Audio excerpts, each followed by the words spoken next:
ngasi기 vlogse khoi hojik phammise public bus tane khoi hojik phammise China ki bus e China bus e kamai tawge do khoi ngasi review tawge ba khoi China bus ta kai yaugi ki facility yauge do edo ngasi review tawge aine hojik phami ba bus e double decker bus ne matha makha yaw ba bus ne hojik ise akhoi school ki bus ne aduna yamna di luxurious oidre atopa bus ta di yam makhang makhang yam yawe hagi manung the display then wifi over the AC over makal bus de moje atopa AC lo yam yawe the yam phajai moje machu yam phajai colorful yam oi ado akoi aina hojik tu mi ba bus de akoi school ki bus ne akoi hojik hospital ki class apne ado aina zum blow ma tawjina nam mane hoje ado ai bus review to ge bus de yaw ji kai no adagi moi facility ji kamai tawi ado ngasi ai review to ji ge so let's go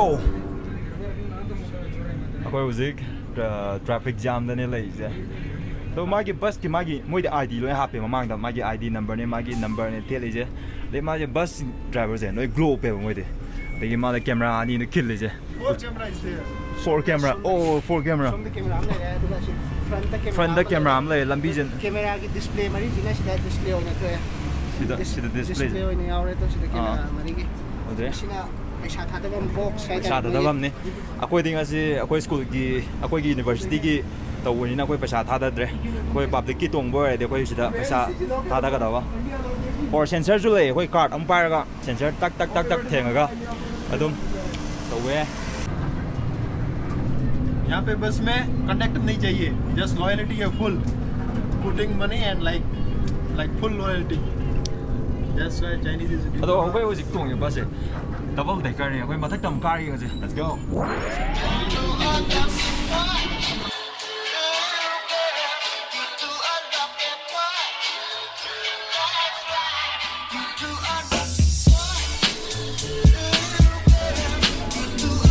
trip oina a hawgale loi buk sumaina chale du speaker jina speaker taruk yawe moi sida amma le re sida amma mamang da mai sima speaker taruk yawe moi cái lightning system gì yam sang này yawe moi the su camera am đây everywhere is the camera ta ne dai na ai ne mai record to ni ta le ngon yap kon de mas sida la camera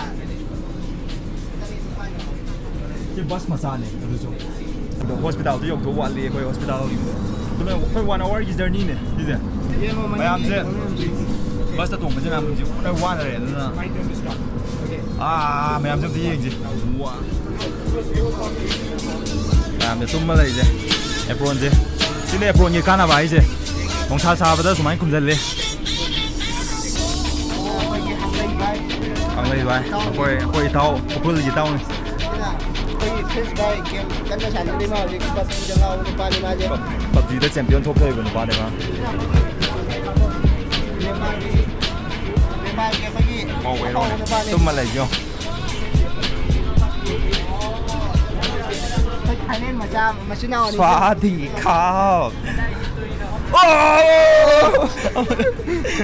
ว่าไม่ได้บริงานฉันเองว่าต่อ tell something and any else Kang day is good. nice one Ambadi smash lang sa ni mana sila ya mana ada macam kayak mau aku potong aja ya mak di berapa aku potong aja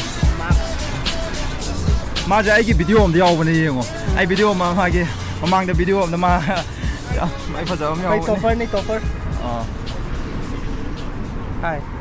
Hai kau Manipur ki lai sabi ni Gilang nen phi hai do ang nen phi hai maming sa li do silai Manipuri film lo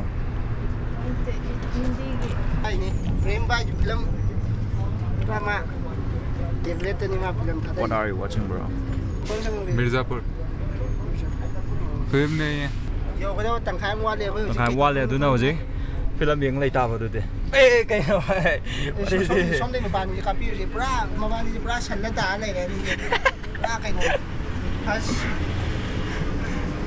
san la ta le som manung de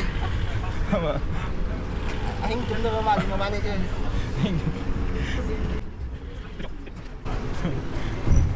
ꯃꯕꯥꯅꯤꯁꯦ ꯌꯥꯝ ꯅꯨꯡꯁꯤꯅꯩ ꯃꯕꯥꯅꯤꯁꯦ ꯅꯨꯡꯁꯤꯅ ꯇꯨꯝꯃꯤ ꯃꯕꯥꯅꯤꯁꯦ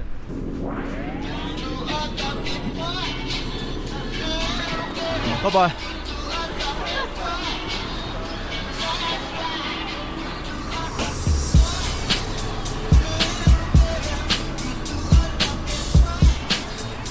Hospital ne? Size uyuyacağım. Hospital.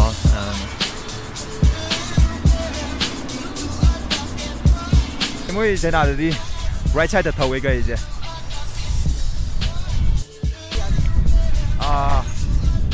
Đó Mustang âm lại.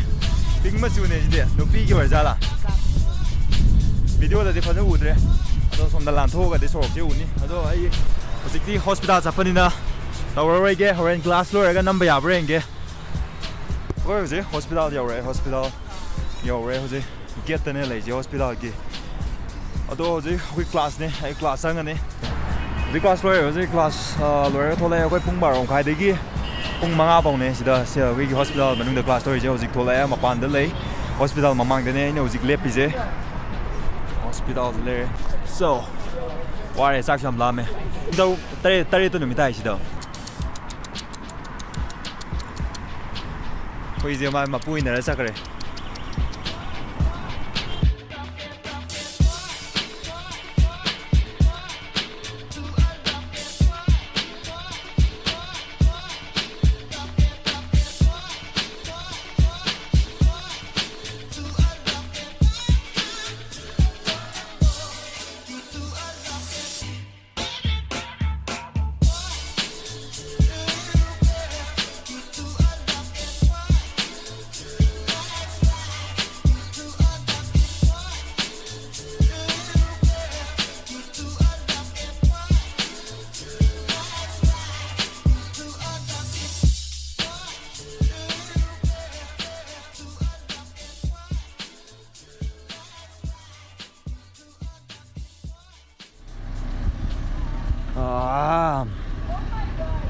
Giờ là mình cũng đã tới quá sao là có